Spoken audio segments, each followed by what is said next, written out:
Tierra de frontera. ¿Cómo conquistamos el oeste?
En la noche del 8 de mayo de 1781, un joven malagueño de 35 años contemplaba desde la cubierta del bergantín Galveston el humo que se elevaba sobre las baterías de Pensacola.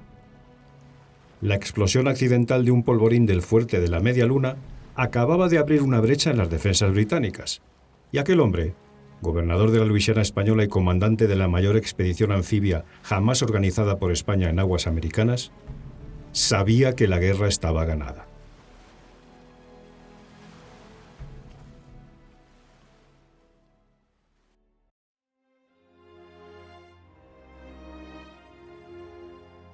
Soy Mariano Gómez.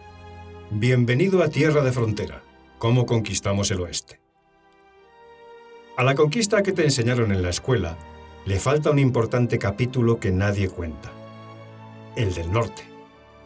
El de los soldados que patrullaban a caballo por tierras sin nombre, el de los frailes que levantaron iglesias en el desierto, el de los diplomáticos que aprendieron a hablar comanche para firmar una paz que duró medio siglo, el de los exploradores que trazaron caminos en territorio incógnito mucho antes de que nadie los llamara héroes. Durante más de 200 años, España estuvo en las tierras que hoy se llaman Texas, Nuevo México, California, Arizona, Florida. Esa presencia fue compleja, mestiza y casi siempre olvidada, cuando no denostada e injustamente estigmatizada. Este podcast existe para ayudar a cambiar ese estado de cosas.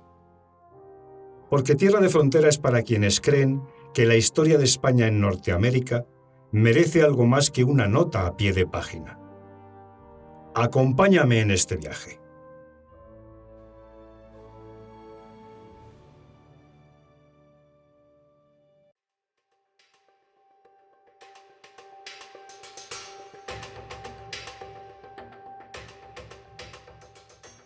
Tres días después, el general británico John Campbell firmaría la capitulación de la Florida Occidental y los Estados Unidos, entonces una república recién nacida, sitiada y sin recursos, recibirían un regalo impagable: la liberación de su flanco sur frente a la corona británica.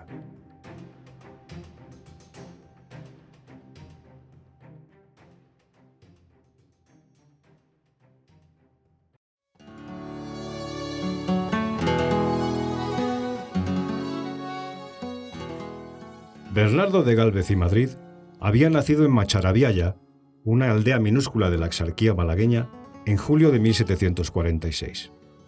Su familia, hidalga de origen humilde, había ascendido a las altas instancias del imperio gracias al talento administrativo del tío de Bernardo, José de Gálvez, futuro ministro de Indias y arquitecto de las reformas borbónicas en América. Aquel apellido le abriría todas las puertas, pero también le obligaría a demostrar, en cada destino, que merecía lo que el linaje le había concedido.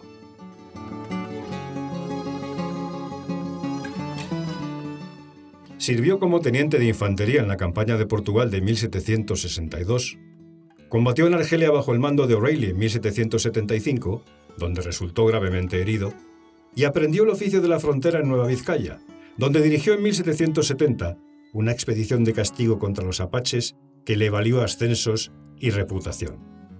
Cuando en 1777 fue nombrado gobernador interino de la Luisiana española, apenas contaba 31 años. Pocos hombres en el imperio reunían a esa edad tal combinación de experiencia militar, conocimiento del terreno fronterizo, dominio del francés y del inglés, y sobre todo, comprensión cabal de la estrategia geopolítica que España necesitaba en aquel rincón del continente.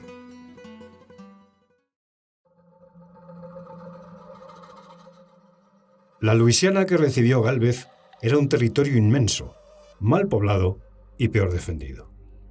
España la había heredado en 1762 en virtud del Tratado de Fontainebleau, como compensación por las pérdidas sufridas en la Guerra de los 7 Años.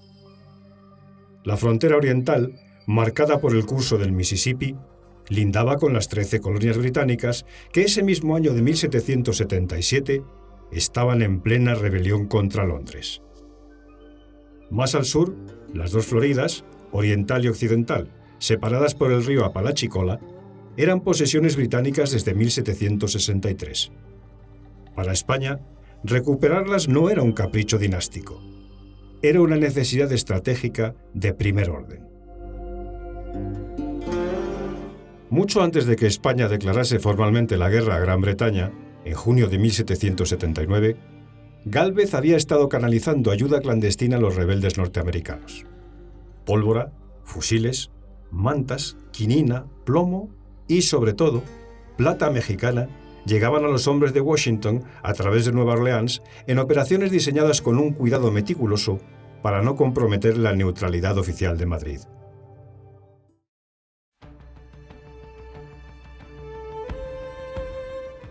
El agente principal de los rebeldes en la ciudad, Oliver Pollock, comerciante irlandés de origen y patriota americano por convicción, encontró en Gálvez un interlocutor dispuesto a arriesgar mucho por la causa. Los cargamentos remontaban el Mississippi hasta los almacenes de Fort Pitt o descendían el Ohio hasta las fuerzas de George Rogers Clark, que combatían el frente occidental contra británicos e indios aliados. Aquella red logística, documentada con detalle en los expedientes del Archivo General de Indias, sección Cuba, legajos 174 a 192, sostuvo a los rebeldes en los momentos más críticos de la guerra. Sin la pólvora andaluza y la plata novohispana que pasaron por Nueva Orleans, el resultado de la campaña del oeste habría sido muy distinto. Cuando España declaró finalmente la guerra a Gran Bretaña, el 21 de junio de 1779, Gálvez ya tenía un plan listo. No iba a esperar a que los británicos atacaran Nueva Orleans desde Pensacola, tal y como Londres había ordenado al general Campbell. Iba a tomar la iniciativa. La noticia oficial de la declaración de guerra llegó a Nueva Orleans el 19 de agosto de 1779. Gálvez convocó al cabildo aquella misma tarde y en un discurso que los testigos recordarían durante años, asumió personalmente el mando de las operaciones. Reunió una fuerza de 1.400 hombres, regulares del regimiento fijo de Luisiana, milicias de criollos y acadianos, indios Choctaw aliados, esclavos libertos, voluntarios franceses y algunos americanos, y el 27 de agosto inició la marcha río arriba.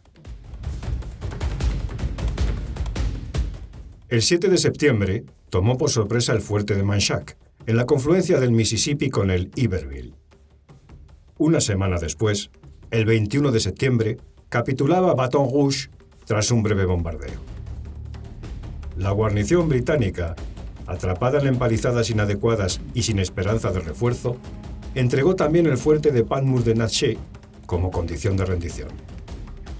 En menos de un mes, Gálvez había conquistado todo el curso bajo del Mississippi, desalojando al enemigo de una línea defensiva que Londres consideraba prácticamente inexpugnable.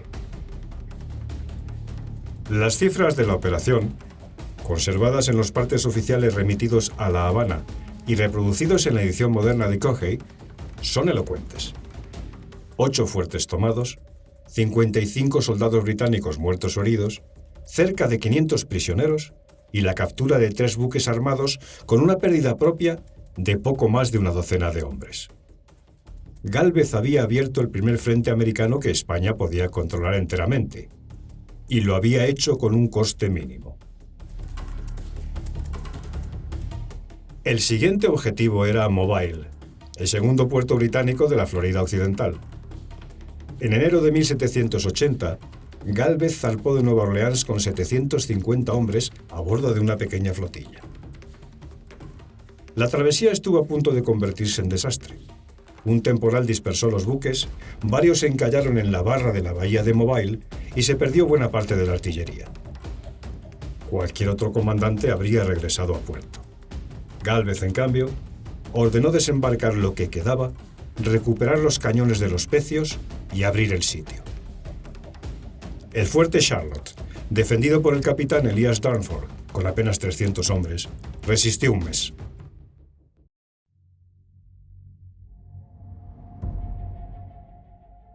El 14 de marzo de 1780, tras un bombardeo metódico que abrió brechas en sus muros de tablón y arcilla, la guarnición capituló.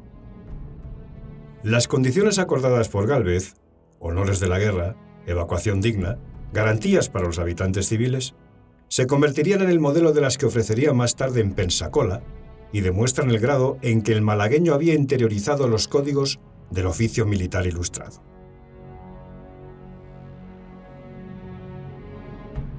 La toma de Mobile dejó a Pensacola como única plaza británica al oeste de la península de Florida.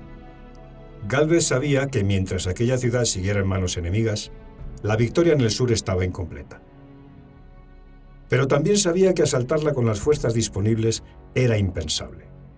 Necesitaba un ejército, una flota y sobre todo la coordinación con La Habana, donde el capitán general Diego José Navarro no compartía su sentido de la urgencia.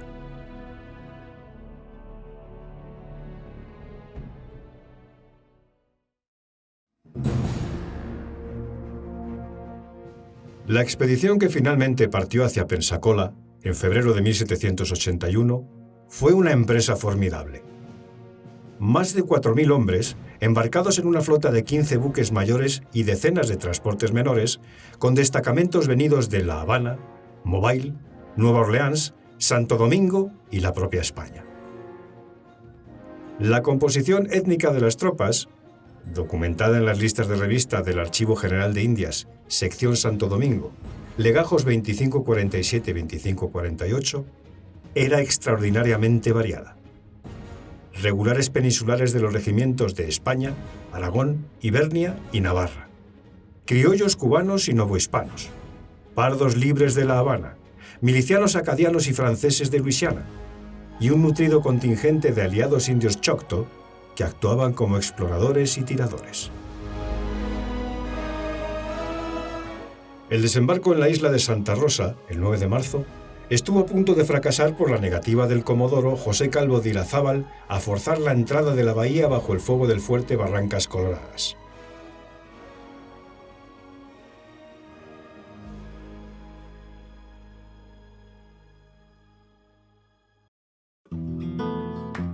Gálvez, exasperado, embarcó en el bergantín Galveston, de su mando personal, y pasó él solo bajo los cañones británicos, cubriendo el resto de la operación con su propio cuerpo. El gesto, romántico y temerario, le valió un escudo personal con el lema «Yo solo», que Carlos III le concedió pocos meses después. El sitio se prolongó 2 meses. Los británicos, atrincherados en 3 fuertes que dominaban la bahía, el fuerte de Pensacola, el fuerte de la Reina y el fuerte de la Media Luna, ofrecieron una resistencia obstinada.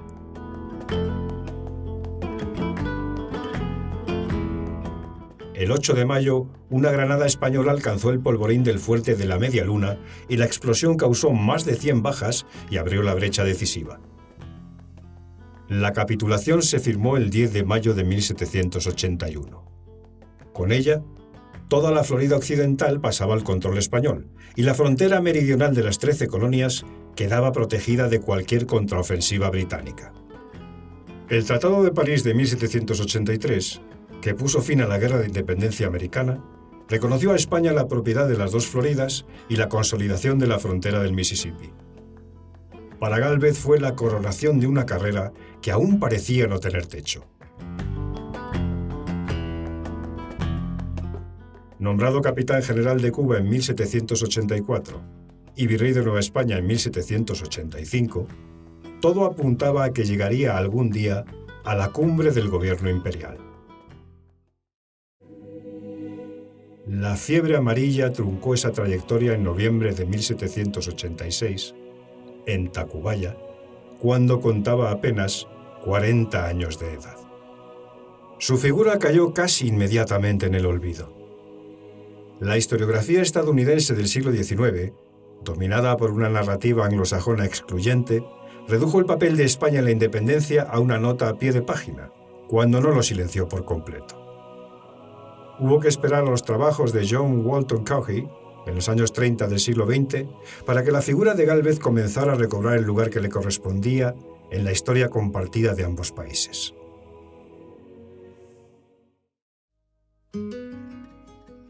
En diciembre de 2014, el Congreso de los Estados Unidos, por iniciativa de los senadores Bob Menéndez y Marco Rubio, le concedió a título póstumo la ciudadanía honoraria estadounidense, una distinción que solo habían recibido antes 7 personas en toda la historia del país, entre ellas Winston Churchill y la Madre Teresa.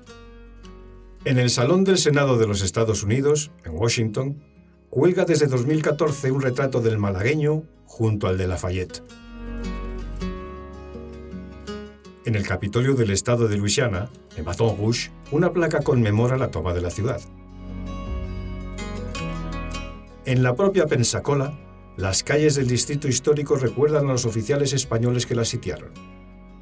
Pero en España, fuera de su Macharabiaya natal y de algunos círculos especializados, el nombre de Gálvez sigue siendo, salvo notables excepciones, una palabra que rara vez se pronuncia. La campaña de Gálvez no fue un episodio menor de la guerra americana ni una operación periférica en un teatro secundario. Fue, en términos estratégicos, una de las contribuciones decisivas a la victoria de los rebeldes. Al desalojar a los británicos del Mississippi y de las Floridas, España privó a Londres de la posibilidad de abrir un segundo frente desde el sur, liberó la frontera occidental de Virginia y las Carolinas, garantizó el suministro de pólvora y plata a los continentales y obligó a la Royal Navy a dispersar sus fuerzas en un Atlántico cada vez más hostil. Sin Pensacola, no habría existido Yorktown tal y como lo conocemos. Sin Gálvez, la independencia de los Estados Unidos habría sido, en el mejor de los casos, una hipótesis más lenta y más costosa. Recordar la figura del malagueño no es nacionalismo trasnochado ni reivindicación folclórica. Es restituir un dato histórico de primera importancia que la propia historiografía estadounidense, en sus mejores trabajos recientes, viene admitiendo desde hace décadas. La frontera del Mississippi, de la que hoy os he hablado, es además un eslabón perfecto del relato que venimos construyendo en este podcast. Conecta el septentrión novohispano con el Atlántico, los presidios y las misiones con los grandes acontecimientos geopolíticos del siglo XVIII, y la figura del soldado fronterizo con la del estadista imperial. Porque Bernardo de Gálvez fue, en último término, un hombre de frontera. Y como tal, merece ser recordado.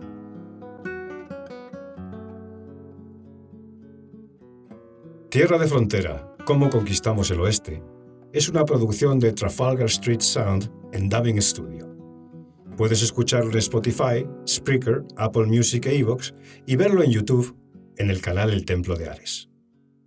Si has llegado hasta aquí, lo más sencillo que puedes hacer es suscribirte, compartirlo con alguien que lo vaya a agradecer y dejar un comentario. Todo eso ayuda más de lo que imaginas. Nos vemos en el siguiente episodio. Hasta entonces.